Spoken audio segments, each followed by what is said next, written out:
You have greatness within you. You have the ability to do more than you can ever begin to imagine. See, I believe that anybody through observation and practice can perform at the level of excellence. But when you're pursuing your greatness, this is worth writing down.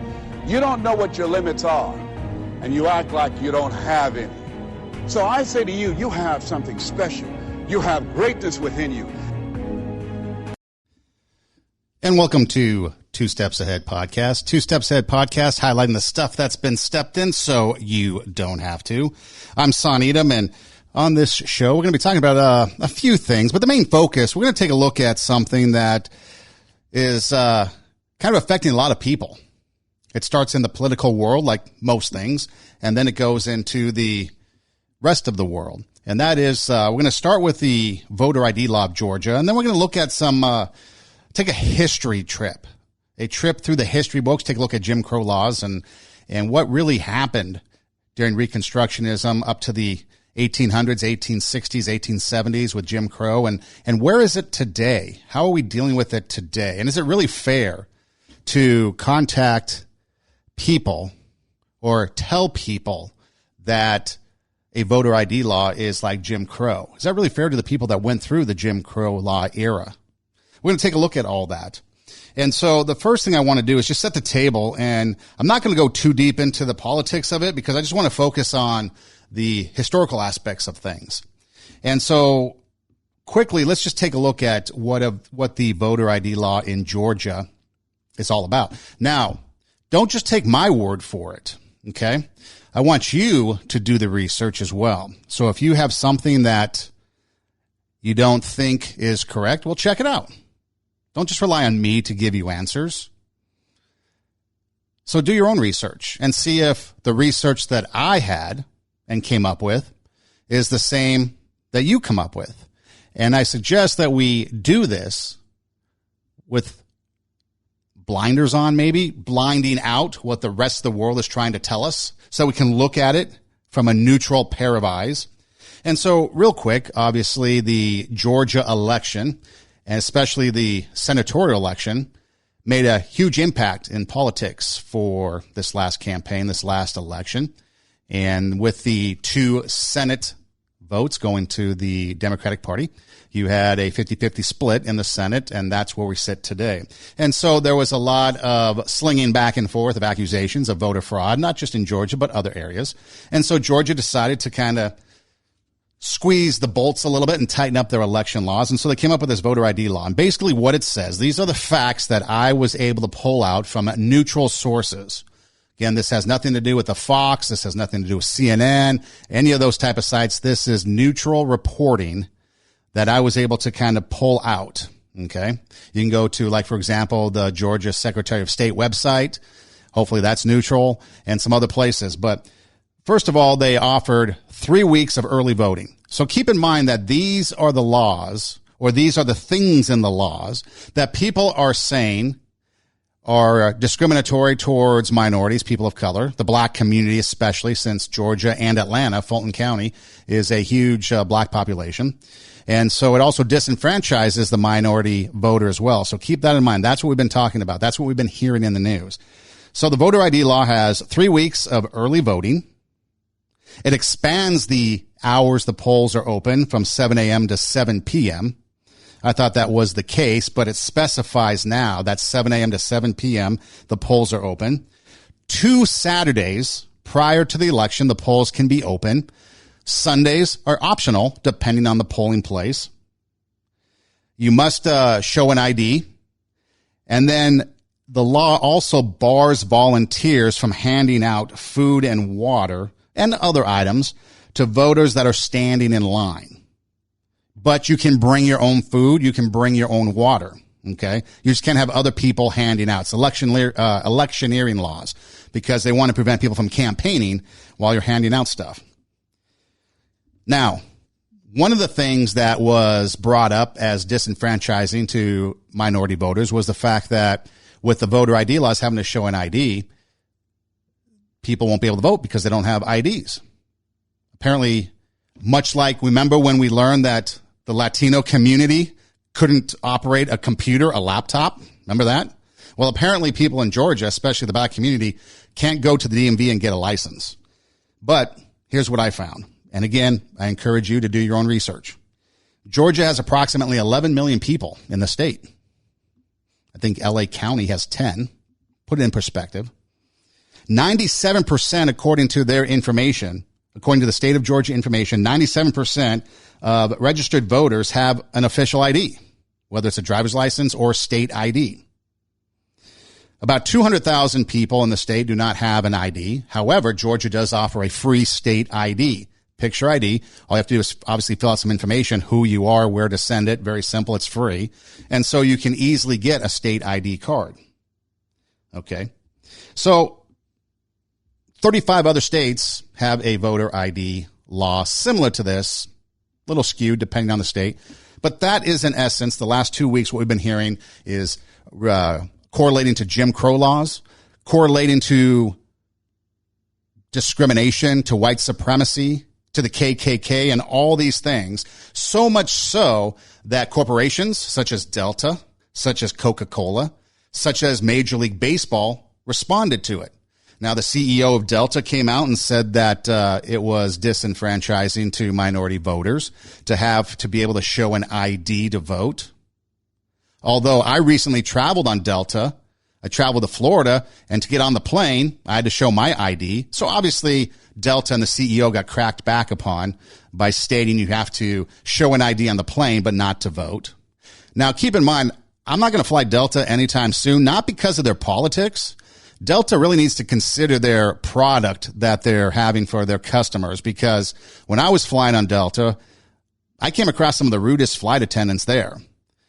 During flight, I go to the back, and one of them is sacked out in the back row. Others are on their phone. Others are reading books. Now, I'm not one to have to sit there and be weighted on hand and foot. In fact, leave me alone. But remember when you get on the plane, they greet you.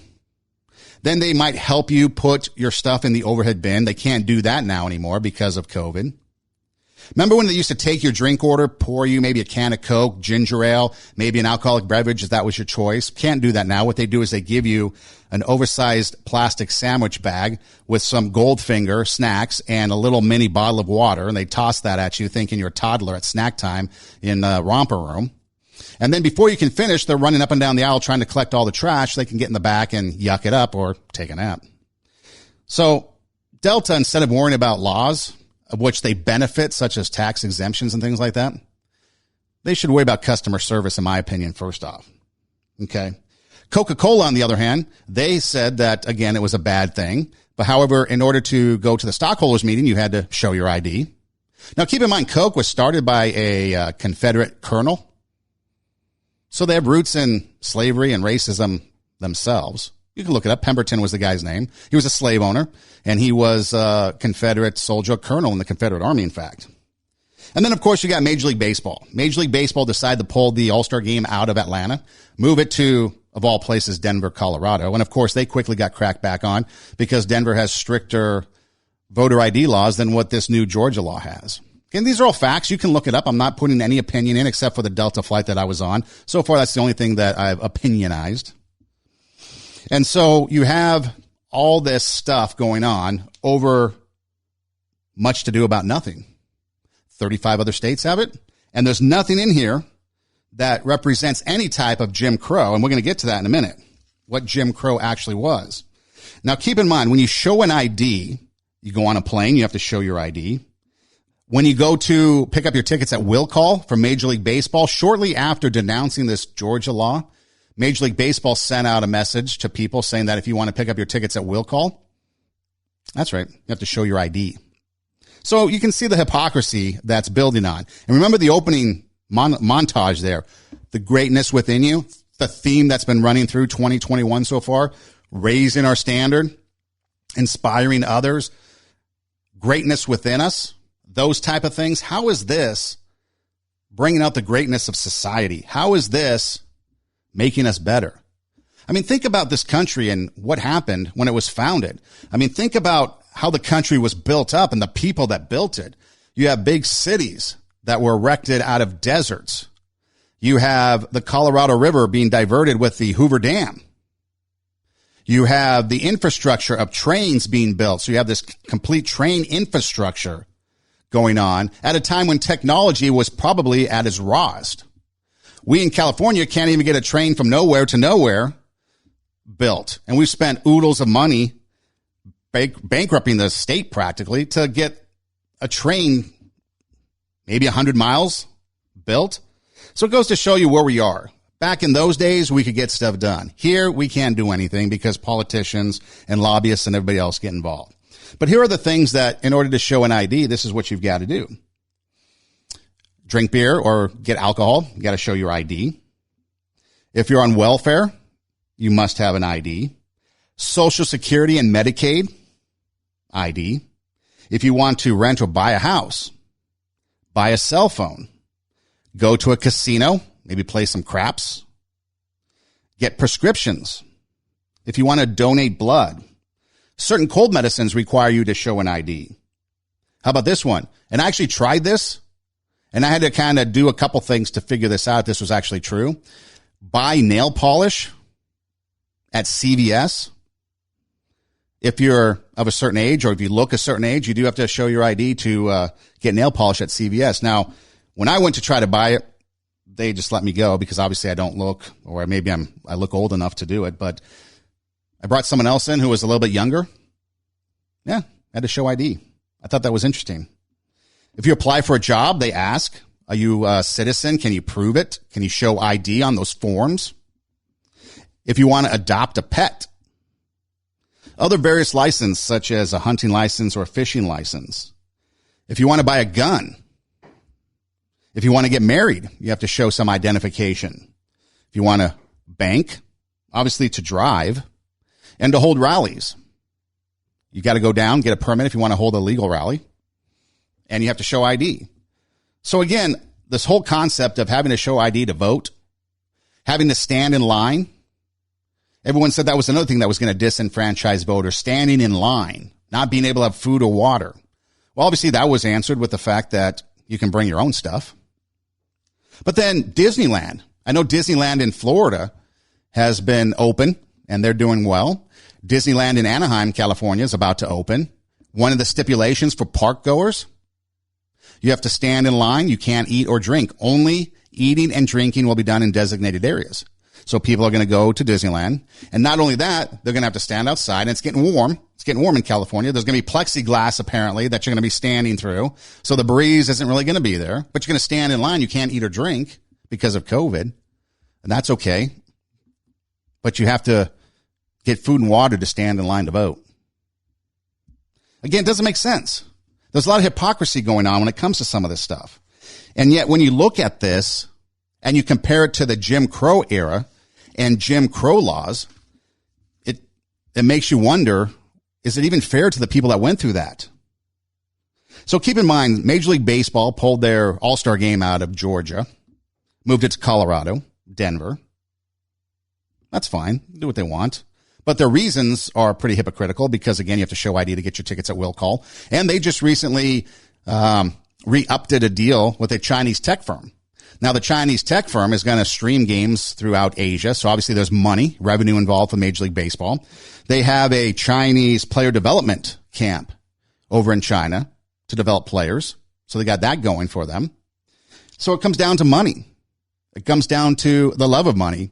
And Major League Baseball would rather play politics and not worry about politics because we all know China has some of the worst human right violations ever.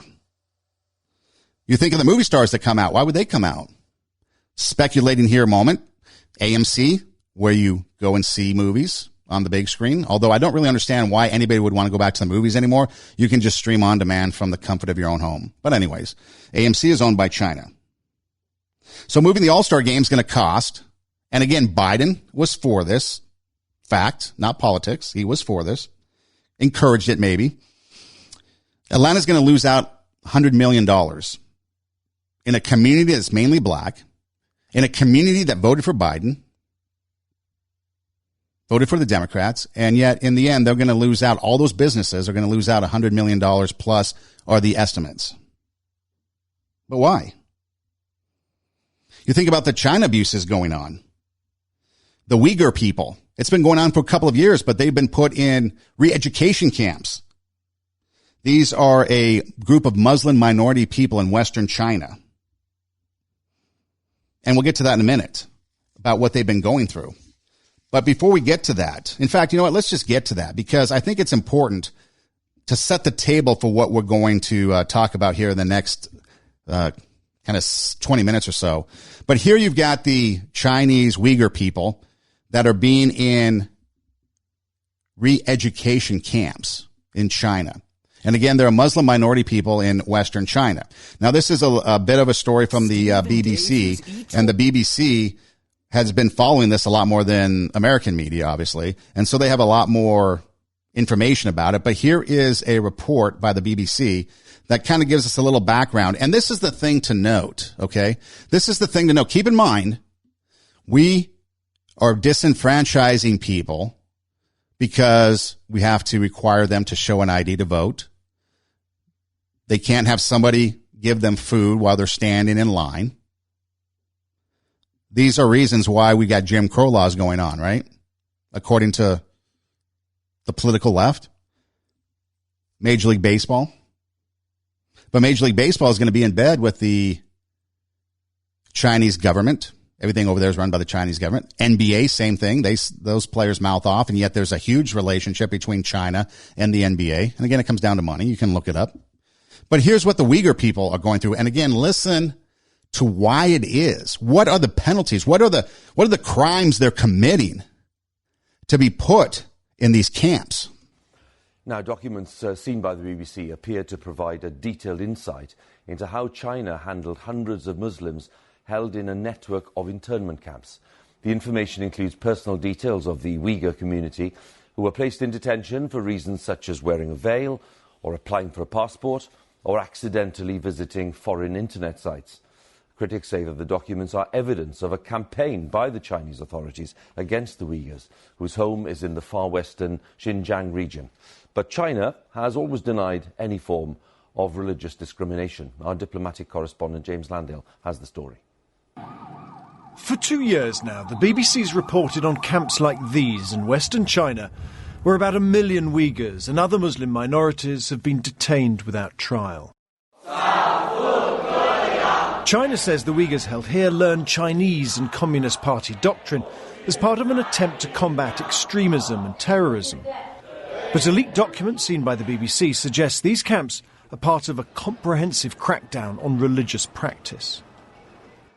Across 137 pages, the spreadsheet sets out in huge detail why more than 300 Uyghurs from one particular county in Xinjiang province were considered for detention.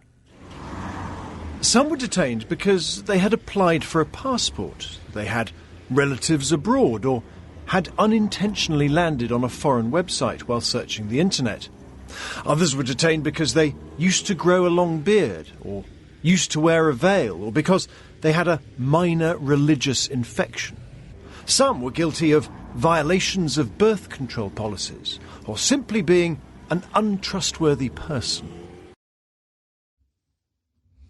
So there you have it. The crimes that China is accusing these people of. Radical crimes. Growing a beard. I wonder if I'd be in a re-education camp. Wearing a veil, which is part of the religious custom. Accidentally going onto the wrong website. Asking for a passport because you've got relatives in another country. Birth control. These are the things that they're being charged with and sent to re-education camps. Now, you can go to YouTube and you can search this up. It's been going on for years. And you can hear the horrific stories of survivors that somehow got out and are now telling their story, what it's like inside those camps. Horrific stuff that's going on by the Chinese government.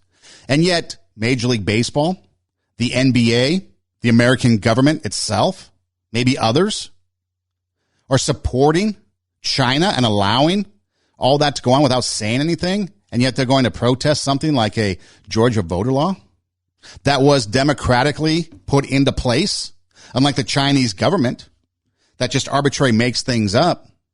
I have a friend in the medical profession, And he talks about how China will always be at the forefront of manufacturing. Why is that? Here in America, we have rights. The government in China can walk into a manufacturing plant and tell the people, you are no longer working 9 to 5. You're now working 7 to 7. You're now working 6 a.m. to 6 p.m. And you have to get this stuff done or else. And they do it. But yet we're concerned with things that are immaterial compared to that. Everyone here has the right to vote. You might have to follow the rules, but you have the right. Jim Crow laws made it so that, or at least before Reconstructionism, black people couldn't vote. There was a time women couldn't vote. That all changes. So Jim Crow laws basically would keep people from doing something. The laws would keep people from doing something based on their skin color. In a nutshell, search it up yourself. I challenge you. Don't just take my word for it or anybody else's. Do your own research. I've got a cut here. It's about 3 minutes long. It's about how this all started with the Reconstruction and through the Jim Crow era. And it's from NBC News. Okay? It's from NBC News. And take a listen to some of the things that they talk about in this because it's quite eye-opening. So here, take a look and listen to this. In the period following the Civil War known as Reconstruction, the United States Congress enacted a series of laws that gave blacks the rights of citizenship, voting, and equal protection under the law. But when blacks tried to claim those rights, Southern whites tried to deny them. In the late 1860s, white supremacist groups began to organize throughout the South. The largest was the Ku Klux Klan. The origins of the KKK are a little bit obscure. It seems to have begun in Tennessee. It certainly began among former Confederate soldiers. Initially, it seemed to be given over to pranksterism.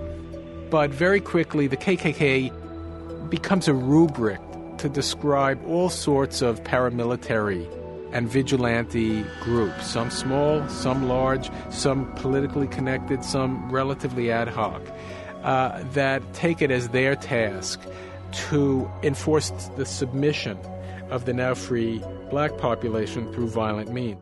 The Klan's presence was especially strong in Arkansas, Georgia, Louisiana, and South Carolina, where blacks equaled or outnumbered the white population. The Klan was made up of former Confederate soldiers, some members of the Democratic Party, and those resistant to Congress's plans to reconstruct the South. They were angry that the Republican Party, who held the majority in Congress and were the ones pushing for civil rights for blacks, were forcing these changes by controlling southern state governments against the will of white residents there. Klan members terrorized blacks in church, at the polls, and in schools. They intimidated teachers, forcing them to stop teaching black students. They used threats of violence to keep blacks from leaving plantations. And then the threats became real. They beat, tortured, and even murdered blacks to prevent them from voting and from serving as political leaders. Between 1865 and 1877, the Klan and other related white supremacist groups were responsible for more than 4,000 deaths throughout the South. You might say it's really the first period of homegrown American terrorism. The Ku Klux Klan was the Al-Qaeda of the 19th century. These acts of terrorism were effective. Many blacks stayed home from the polls out of fear. As blacks overwhelmingly voted for Republicans, Republican-controlled state governments in the South began to weaken. And this was the beginning of a process that eventually leads to a much more massive white mobilization of vigilante violence, which toppled Reconstruction governments through violent means in the middle of the 1870s. In response to the murders and intimidation, President Ulysses S. Grant signed the Ku Klux Klan Act of 1871, a law that directed the federal government to prosecute people who attempted to deny blacks their civil rights. Still, the Klan and other groups continued to grow over the next century. So there you have, in a nutshell, a 3-minute piece about Reconstructionism and the KKK, white supremacy, Jim Crow laws. So basically, after the Civil War, you had the North that was in control, basically the GOP, according to that piece, trying to create a free society for black slaves. It included the right to vote, citizenship, and equal protection under the law. So, of course, the Southerners, mostly white people, did not want that. So they tried to suppress the black attempt to claim those rights that were being bestowed upon them by the federal government, which was mostly in the North. So then these groups formed, like the KKK and other groups, and they were consistently made up of Confederate soldiers, people from the Democratic Party, according to the piece, and other sympathizers. And so they started out, they called it pranksterism, but as you can see, and as you heard, it quickly went into violence, beatings, killings, intimidation, things like that. And so the GOP held a majority in Congress at the time. They were pushing for these things, for blacks' rights, but the Southerners were pushing back. And so the supremacists, they would sit there and they'd terrorize the black community, the free slaves, the ex-slaves now, at churches, schools, at the polls, suppressing them. Violence was their tactic. Beat, torture, kill. And so this fear kept the black community from voting. And when blacks were voting for GOP, the GOP and that post-Civil War, the voting citizenship and equal protection rights under the law, the amendments, that's what the black community wanted, and that's why they would vote for them. And then all of a sudden, they're being suppressed, and so that stronghold in the South was starting to be softened, and the politics of the Southerners started to take control again, and now you started to get into this big fight over blacks and their rights. They were trying to reconstruct the South after the Civil War, giving civil rights to black people. And it was against the will of the white members of the South. And so they would oppress, and then it would lead to laws that said eventually you can only eat at this restaurant if you're this skin color, or that restaurant if you're that skin color. You can only drink out of this drinking fountain or that drinking fountain depending on the color of your skin. And so the laws then were implemented that would keep and hinder people from doing things based on the color of their skin.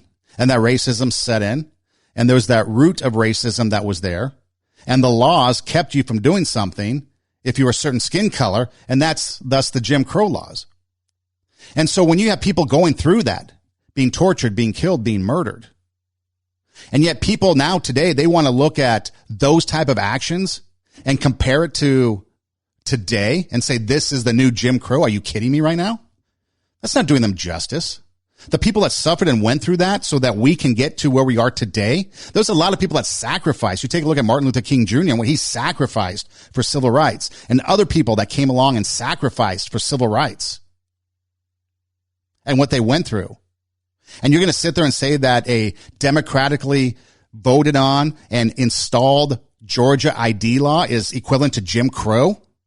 How out of touch of reality are you right now? And then to make comments, if you're Major League Baseball, to say, oh, we got to move the All-Star game to Denver because of that, but you're in bed with China with all their human rights violations that we just heard a little bit ago. I mean, what kind of world are we coming to? It's absolutely crazy to think that this is where we are at. And it continues. There's progress that has been made, but yet we are still dealing with it, and there's a reason for that. Because if you go back to that little piece right there that we just heard, it was outside influences that did not agree with blacks having the right to vote and citizenship and being free and equal protection under the law. And so they did things to make it so that it was difficult for them to go and vote and take part of those things. And eventually they gave up, and the ex-slaves, they just couldn't get their freedoms.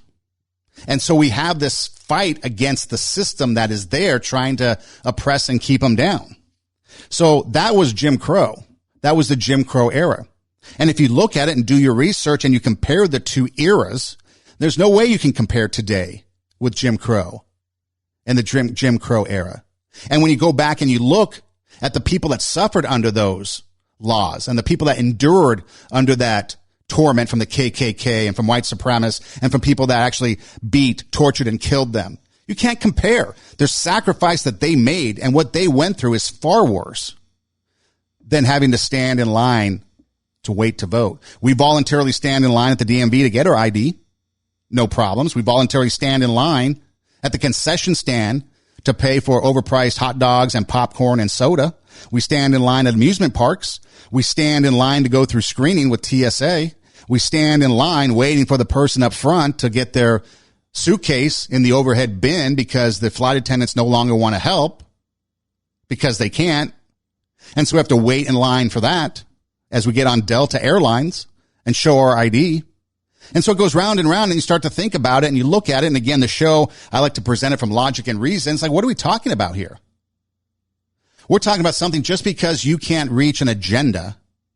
And there's people out there that are putting in place laws to keep you from your agenda, whatever it might be.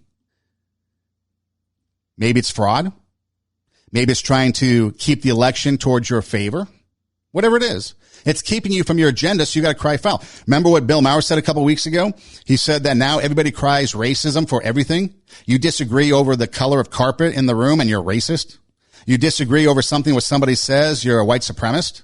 You disagree over everything or anything and you're a Nazi. Do you think the people that went through Nazi Germany would sit there and agree with you that the things we're talking about today are actually Nazi, actually racism, actually things that went on in Germany, the execution and extermination of 6 million Jews? But yet we throw those words out there, cavalier. And it does an injustice to the people that suffered. Sure, we have problems. We have problems today we need to figure out. But how do we solve it? Here's another clip that I'd like to play. It's a clip that I found about a guy. And to set the table, he is an Afro-Caribbean or Afro-Caribbean. So he has black skin, but not the dark black skin of Africa, because again, he's from the Caribbean. And his hair, not really dreadlocks like Bob Marley, but he's got some dreadlocks in the video. Okay. And the reason why I say that is because he's not a white guy. And if you listen carefully to what he has to say about everyday racism, I think it's kind of fascinating and interesting to hear what this Afro-Caribbean guy has to say about everyday racism.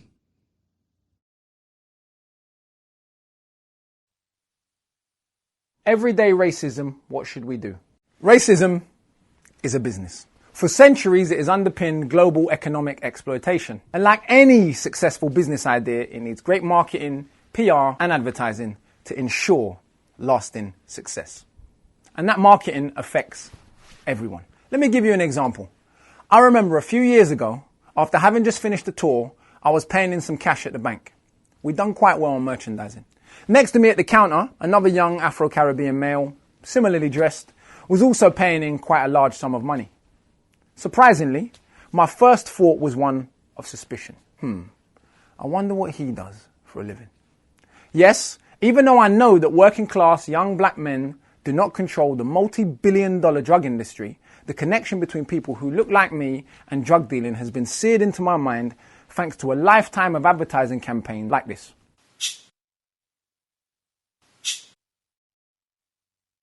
These images feed a culture of racial assumptions that produce microaggressions that I'm going to call everyday racism. Now, in the context of global injustice, these might seem trivial, but in fact, these daily hostilities lay the ground for much larger systemic violence. Everyday racism is the normalized experiences that we encounter daily based on our difference from the white norm. Take being stopped and searched by the police at age 12, what would be the first of many times. People shouting nigger or coon from car windows on trips to Romford during my time playing for West Ham as a schoolboy.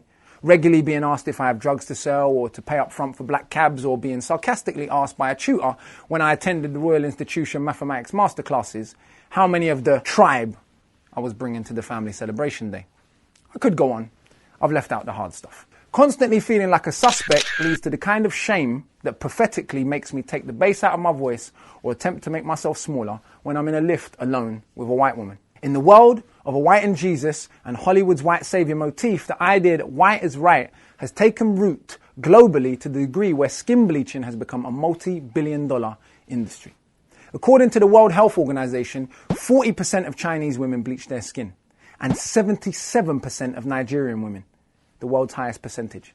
And it's not just those two countries. Millions of humans literally pouring bleach onto their skin to try and be whiter. Normalized insanity. Of course, this internalization is how effective advertising works. Major brands become etched into your psyche, and the system that sells racism is doing a fantastic job. For example, I've visited countless schools and again and again and again seen children of African origin get embarrassed when saying their own foreign-sounding names, even at schools with predominantly black and Asian pupils. I'm yet to see a child called Tim or Paul laugh in shame as they introduce themselves. Yet racism seems to be one of the only problems that some people, conveniently, believe that we can solve without first analysing its cause and then plotting its destruction, as any concerned doctor would with any other disease. We cannot let ourselves be bullied into being silenced for fear of playing the race card. And whilst we must not conflate every act of prejudice with structural white supremacy, we must recognise the relationship between top-down propaganda and the bias that we carry. Fighting prejudice, both in society and within ourselves, is a key part of the search for justice. I like where he sits there and talks about the prejudices versus systemic racism, the things that we look through, the lens of our eyes from the things that have influenced us, our biases, versus racism. And the other analogy there is the doctor analogy. You go to the doctor, they try to figure out what the problem is. They want to plot the destruction of that, the cure, and then they go after it. But here, what are we doing today? What are the leaders doing? Turn on any news outlet, read any news article, and all you see is race baiting. All you see is people calling each other names. No one's looking to see what the problem really is. No one's looking to try to plot the destruction of racism. They use it. They use it so that they can contain control. So in that piece, he was talking about the business side of racism. There's a lot of truth there, if you think about it. The marketing, the PR, the advertising that goes on. He, as an Afro-Caribbean guy, is at the bank looking at another Afro-Caribbean guy wondering, where did he get his money? The irony is the other guy might have been saying the same thing about him. Our biases, the influences that we have. Hollywood. Talked about the white Hollywood. How many movies do you see that normalize inner city as crime-ridden? Normalize inner city drug-infested? Do we cry out against that? Or white suburbia? Why do we do that? Why are those stereotypes there? Why do we allow them to continue? He talks about skin bleaching. I guess Michael Jackson was onto something there. But the millions of dollars that go into skin bleaching, if you're not white, trying to get your skin white. Now, the irony I find in that is recently I like to go to the beach, but I recently went to the beach and you see people lying out and you got white people laying out in the sun trying to get darker. They want a tan. So apparently darker skinned people want to become white. Whiter skinned people want to become dark. And we all end up with all kinds of issues, skin cancer down the road. But when you look at it, it's the influences. We talk about the influences, the people that are influencing us. And it's a business, the marketing, the PR, the advertising that we get. It shapes the way we view the world. And our first impression is, how did they get their money? There was a guy I used to do security work years ago, and there was a guy I was talking to, and he still does security work, and he was doing security work at a construction site, part of a mall downtown Los Angeles, and some raggedy dude, black guy, showed up. And so as a security guard, this guy went and approached him and said, how can I help you? Very professional, nothing wrong. Treated him just like anybody else, but he had concerns because there was somebody in a place they shouldn't be after hours at a construction site. Well, it turned out the guy owned the facility, owned the property. He was the one having it rebuilt. And he was just a young black guy, dressed every day, no suit, no tie, nothing. And so he would commended the guard for doing his due diligence to find out who he was, because that's obviously what you're paying him to do, is to make sure that nobody is messing with the property after hours, stealing things from a construction site, vandalizing, stuff like that. And so we started talking to him a little bit more. So why, obviously you have money. And so why do you dress the way you do and not like the perceived suit tie from, what rich people would, I guess, normally wear if you're a businessman, right? The suit and tie is the stereotype of the businessman. He was just more comfortable. He's more comfortable not wearing a suit and tie. That's just what he wanted to wear as a successful businessman. But our influences, our biases tell us that you should be in a suit and tie. And if not, and you're after hours, maybe there's something going wrong. Something to check out. The skin bleaching again. Why aren't we comfortable in our own skin? Who's preaching that? Before it was keeping up with the Joneses. Now it's keeping up with the Kardashians. But that's the thing. We see what's on television. I know Baywatch was huge overseas, especially in the Asian countries. Everyone wants to be like that. They want to see what's on TV and they want to implement that. But also in that piece, he's talking about the system is selling racism. It's the system selling racism. They're profiting off of it. It's a business, he said. And so that's what I find interesting, is people are trying to either profit off of it, set agendas off of it, use it as excuses for things to do or not do. And yet we don't want to analyze what's the cause of it. What's causing it? Why not plot the destruction of it and then go after it? And so when we look at it, it's something that's kind of interesting that we, as we approach, I guess you can say, the racism aspect of everyday racism and our own biases. And the other thing, too, he talked about, not everything is racist. We have prejudices, which is different from racism. We all have our own prejudices based on a biasum. A couple of weeks ago, we talked about Jackie Robinson breaking the color barrier in baseball and how Red Barber, the play-by-play announcer for the Dodgers at the time, who was from the South, Mississippi, when he was told by Dodger ownership this was going to happen, he had to go check himself. Because he was from the South, and his biases would be, black man playing baseball, you nuts? But he checked his biases, and he just reported professionally on Jackie Robinson, and it changed the way Jackie Robinson was received by the listener, by the fan, by people that were watching baseball. Makes a difference. Charles Barkley the other day said something. He talked about how, well, he made some comments, and the comments, depending on who you are, either went over really well or were highly offensive. But this is what he had to say. Man, I think most white people and black people are great people. I really believe that in my heart. But I think our system is set up where our politicians, whether they're Republicans or Democrats, are designed to make us not like each other so they can keep their grasp of money and power. There it goes back to money and power. Good people. Doesn't matter the color of your skin, you're good people. Unless your heart is evil. If your heart is evil, what's on your heart's going to come out. So if you have a racist heart, then you're going to be racist towards people. If you have a hateful heart, you're going to be have hate towards people. If you have a loving heart and compassionate heart, that's how you're going to be towards people. But Charles Barkley, they're saying people are good.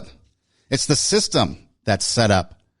It's the politicians designing it so they can keep their money, keep their power. They don't want us to like each other because they want to keep their grasp on money and power. How many times have you heard politicians, go back a year, go back 6 months, go back maybe a month? How many times have you heard politicians stand up on TV or in articles somewhere, call someone racist because they don't believe what we believe? Call them white supremacists.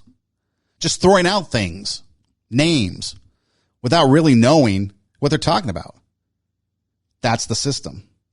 I saw this thing on social media, and it was, I guess you call it a meme, but it was a statement that basically said that if you put 100 black ants in a jar, you put 100 red ants in a jar, they coexist fine. Not a single problem.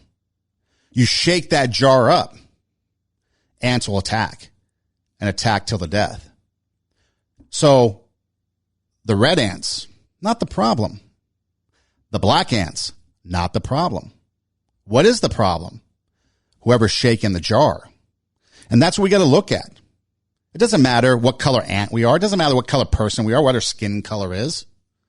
Variety is great.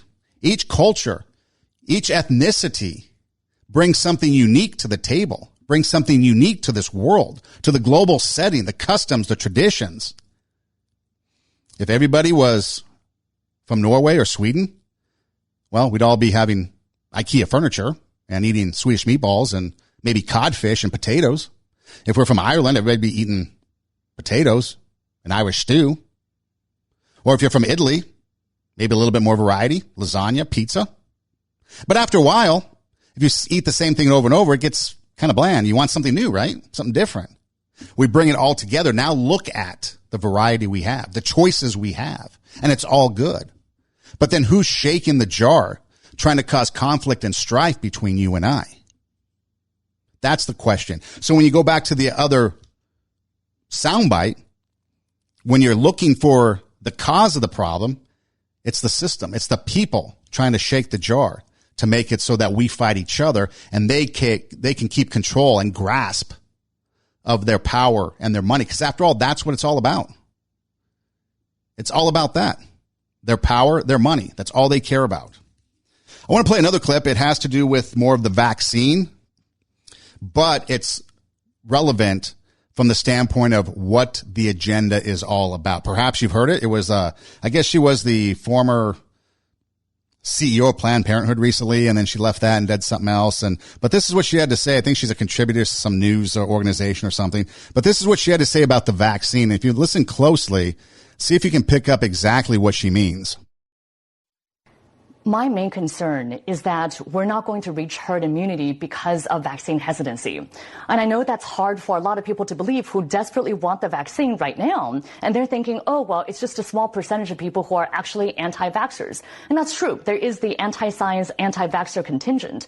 But I think that there are many more people, millions of people who, for whatever reason, have concerns about the vaccine, who just don't know what's in it for them. And we need to make it clear to them that the vaccine is the ticket back to pre-pandemic life. And the window to do that is really narrowing. I mean, you were mentioning, Chris, about how all these states are reopening. They're reopening at 100%. And we have a very narrow window to tie reopening policy to vaccination status. Because otherwise, if everything is reopened, then what's the carrot going to be? How are we going to incentivize people to actually get the vaccine? So that's why I think the CDC and the Biden administration needs to come out a lot bolder and say, if you're vaccinated, you can do all these things. Here are all these freedoms that you have. Because otherwise, people are going to go out and enjoy these freedoms anyway. And I fear a situation of coming into the fall where we never reach herd immunity. And then we get hit by the next surge of COVID-19 in the fall, something that we could have prevented if we just got people vaccinated now. So her whole agenda, I know at the end she kind of throws out the fact that, we want to avoid the next surge, but can we really? But let's deal with what we know. So if we get vaccinated, we can go and enjoy all these freedoms. So we have to tie the vaccine to reopening policies. If we don't tie the vaccine to reopening policies soon, things are going to open up, states are going to open up, and people won't need to get the vaccine.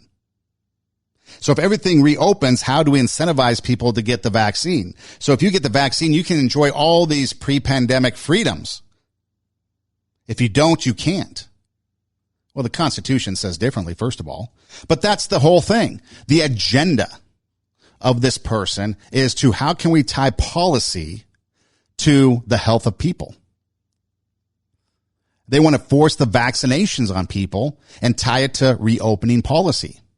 Now it's slowly slipping out of hand, and the time for them, in their opinion, is becoming shorter and shorter. The window is becoming smaller and smaller because people don't want to do it. Because unvaccinated, they're still enjoying the freedoms, as they should, as their right. But here's somebody shaking the jar. Now you've got people going back and forth about the anti-vaxxers and the vaxxers. They're going to fight each other. Yeah, you should get one before we do anything. You should get one before you go on a plane. We need the vaccine passport. We need all this stuff because now we're fighting. Because somebody like her shook that jar. We were all peacefully living life, so to speak. But yeah, now they just agitated everybody with that comment. And the whole key is there, the ticket to pre-pandemic life, make it clear that you tie reopening policies to vaccine status. If you have the vaccine, you can have pre-pandemic freedom. If you don't have the vaccine, you can't have pre-pandemic freedom. Shaking the jar. So why is that?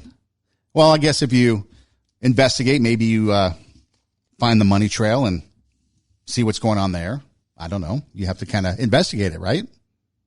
But that's the whole point. When you take a look at all this, the influences, the biases, the people that are telling us to do certain things or giving us information, the whole Georgia voter ID law was misrepresented from the start. The narrative is always something that's different from the facts. And so the news media and people, they'll jump out there with this negative narrative towards something, shaking the jar. And then we all get in a frenzy. And then when we look at it, we realize, oh, they're just trying to keep their grasp of power and money, have us fight each other so that they can get away with it. So the focus isn't on them. So what do we do? And so again, when you look at Charles Barkley and what he had to say, I think it's pretty poignant. Man, I think most white people and black people are great people. I really believe that in my heart.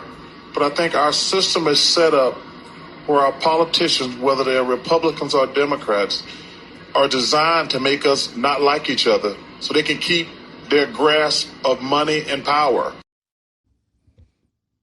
Would you agree with that? Makes sense. Not everything he says always makes sense, but this makes sense.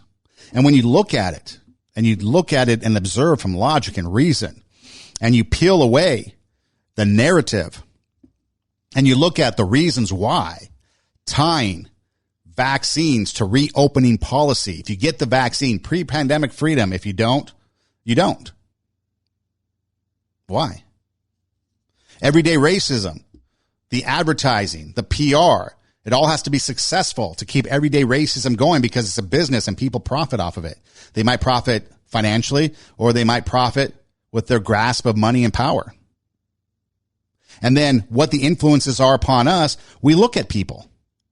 So we have to change our influences. We have to change the way we are influenced so that we can change the way we look at people because we're all created equal. There's people out there that want us to be or to think we're created different, but we're all created equal. We have to change the way we view people. And again, it goes back to the heart. What we think on the heart is what we're going to say, do, and act. And that's what we got to change. We got to stop fighting each other in that jar and go after the people that are shaking the jar because they're the problem. They're the one that we need to plot destruction. They're the one that needs the cure because that's the ailment in our lives. And once we figure that out, once we realize that, and then once we realize too that, yes, we have biases as we go through this learning process, we're going to change. Just like Red Barber had to change some things in his thinking from when he was growing up in the South in Mississippi to now there's a black athlete in Major League Baseball. He had to change some thinking. He had to grow, mature, realize that maybe some of the things that he learned wasn't necessarily true or right. So as we go through that learning process, there might be some biases, some prejudices, some things said, done that might not really reflect true racism, but just maybe prejudices and biases. But do we really go to the race card? Because again, when we really think about the people in the Jim Crow era and what they went through, or the people during the Third Reich, Nazi Germany, the Jews that were exterminated and other people exterminated, to sit there and fling those words around in such a cavalier manner, just to shake a jar and get a reaction, it doesn't do the people that went through that any justice. It doesn't really reflect what they went through, the price they paid, the sacrifice that they laid down trying to fight for equality. And that's what we have to remember. So the next time you're out there and you hear somebody throwing out the racism card, the Nazi card, the white supremacist, and it's in vain, maybe we need to say something. Next time someone throws out Jim Crow laws and it's in vain, if it's correct, maybe that's one thing. If you see KKK today, we call it out because that's what it is. But if somebody says that voter ID laws are racism, Jim Crow laws, is that thrown out there in vain? And should we call them out for that? That's something that you'll have to decide, have to figure for yourself. But again, if we start at the grassroots level, because anytime we rely on politicians, they have an agenda, their grasp of power and money. That's all they care about. We have to start at the grassroots level, come together in our communities, our neighborhoods, have discussion, have dialogue, talk it out, try to come to an understanding, have compassion, look at it through the eyes of other people, have an openness to accept what's being said, to see if it's actually right, to really fact check, not just fake fact check, but like really deep dive into what's being said. Is that true? What's the sources? The first thing I do is check sources. If I'm looking at a news article, it's like Yahoo. If you go through the Yahoo homepage, they've got news articles and articles on different stories. I can just look and see what the source is to realize if I'm going to read it or not. You'll have some salacious headlines. Oh, Huffington Post. Nah, move on. Next thing. Something from Fox Opinion. Nah, move on. Something from CNN. Nah, move on. Because if we were talking Jim Crow laws, and this is a loose interpretation, people like Don Lemon or Don Lemon, whatever he is on CNN, he would be relegated to something like BET and not able to be on CNN. Laws would dictate that that's the only channel he can be on. That's equivalent to what the Jim Crow laws might be. And then for a president to get up there and call them Jim Eagle laws or something, it's in vain. And it doesn't do the people that suffered through it justice. It's like you go to the cemetery, you go to these concentration camps, you go to the Civil War battlefields, or maybe over to Europe or maybe Asia, where the fight was brought to the people and soldiers died, and there's a reverence towards it. There's a respect towards what went on there, to the lives that were lost, to the sacrifices that were made. And maybe it's time that we start to look at the Jim Crow era and the Nazi Germany era with respect and with dignity, and not just fling out vainly these terminologies just to shake the jar and get the ants fighting.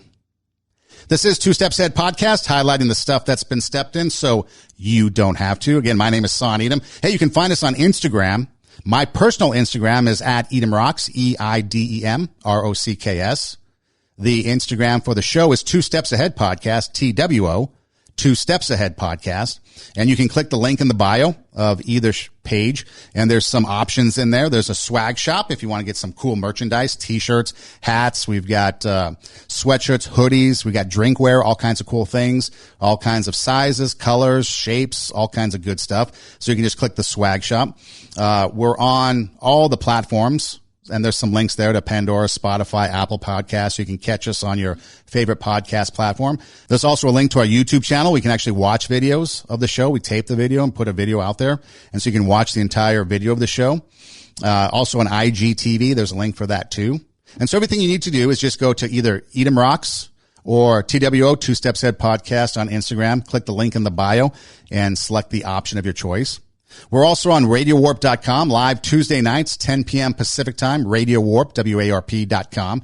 Again, there's a link in the bio of Instagram there, or just type in RadioWarp.com.